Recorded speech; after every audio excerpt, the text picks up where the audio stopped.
સુરત શહેરના રાંદેર પોલીસ સ્ટેશનની હદમાં મોડી સાંજે સિગારેટ પીવા જેવી ન જીવી બાબતમાં થયેલી બોલાચાલી લોહિયાળ સ્વરૂપ ધારણ કર્યું. સુરત શહેરના રાંદેર પોલીસ સ્ટેશનની હદમાં મોડી સાંજે સિગારેટ પીવા જેવી ન જીવી બાબતમાં થયેલી બોલાચાલી લોહિયાળ સ્વરૂપ ધારણ કર્યું હતું, જેમાં 33 વર્ષીય યુવકની ચપ્પુના ઘા ઝીંકી નિર્મમ હત્યા કરી દેવામાં આવી હતી. આ સનસનાટીભરી ઘટના બાદ વતન નેપાળ ભાગી જવાની તૈયારી કરી રહેલા એક સગીર અને એક આરોપીને પોલીસે ગણતરીના કલાકોમાં ઝડપી લઈ કાયદેસરની કાર્યવાહી હાથ ધરી છે. મળતી માહિતી મુજબ અડાજણના આનંદ મહલ રોડ પર આવેલી પારસનગર સોસાયટીમાં રહેતા અમર ઉર્ફે કાલુ દૌલતભાઈ પંજવાણી ઉંમર વર્ષ 33 સાંજના સમયે એક પાનના ગલ્લા પર ગયો હતો. ત્યાં તેમની સાથે કાયદાના સંઘર્ષમાં આવેલ એક બાળ કિશોર અને તેનો મિત્ર શ્રવણ ઉર્ફે ગોપાલ પણ સિગારેટ પીવા માટે ભેગા થયા હતા. આ દરમિયાન સિગારેટ પીવા જેવી તદ્દન સામાન્ય બાબતે અમર અને બાળ કિશોર વચ્ચે ઉગ્ર બોલાચાલી અને ગાળાગાળી થઈ હતી.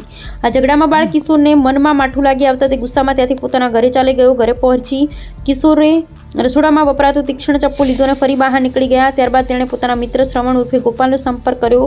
મોપેડ પર ફરી સિગારેટ પીવા જવાનો પ્લાન બનાવ્યો. આ સમયે શ્રવણ ઉર્ફે ગોપાલ મૃતક અમર પંજવાણીને પણ પોતાની સાથે લઈ આવ્યો. ત્રણેય જણા મોપેડ પર સવાર થઈને જઈ રહ્યા હતા ત્યારે ચાલુ બાઇકે ફરીથી તેમને વચ્ચે ઝઘડો થયો. બોલાચાલી એટલી ઉગ્ર બની ગઈ હતી કે મોપેડ ચલાવી રહેલા અમરે રામનગર સરકારી વસાહત પાસે ગાડી રોડની સાઈડમાં ઊભી રાખી દીધી હતી. ગાડી ઊભી રહેતા જ આવેશમાં આવેલા સગીરે ઉશ્કેરાઈ જઈ પોતાની પાસે છુપાવેલું ચપ્પુ કાઢી અમરના છાતીના ભાગે ઝીંકી દીધું હતું. ગંભીર ઇજાઓ થતાં અમરનું ઘટના સ્થળ પર જ કરુણ મોત નીપજ્યું હતું. આ ગુનામાં શ્રવણ ઉર્ફે ગોપાલ પણ ઝઘડા દરમિયાન ત્યાં હાજર હતા. તેણે પણ મૃતક સાથે બોલાચાલી કરી ગુનામાં સાથ આપ્યો હતો. હત્યાના ગુનાને અંજામ આપી આરોપીઓ નાસી છૂટ્યા હતા. બનાવની ગંભીરતાને ધ્યાનમાં લેતા રાંદેર પોલીસ સ્ટેશનની સર્વેલન્સ ટીમ તાત્કાલિક એક્શનમાં આવી ગઈ હતી. હત્યા કરી બંને આરોપીઓ પોતાના વતન નેપાળ તરફ ભાગી જવાની ફિરાકમાં હતા. જોકે પોલીસે ગણતરીના કલાકોમાં જ આરોપી સગીર અને શ્રવણ ઉર્ફે ગોપાલ રાજેશભાઈ વસાવાની ધરપકડ કરી લીધી.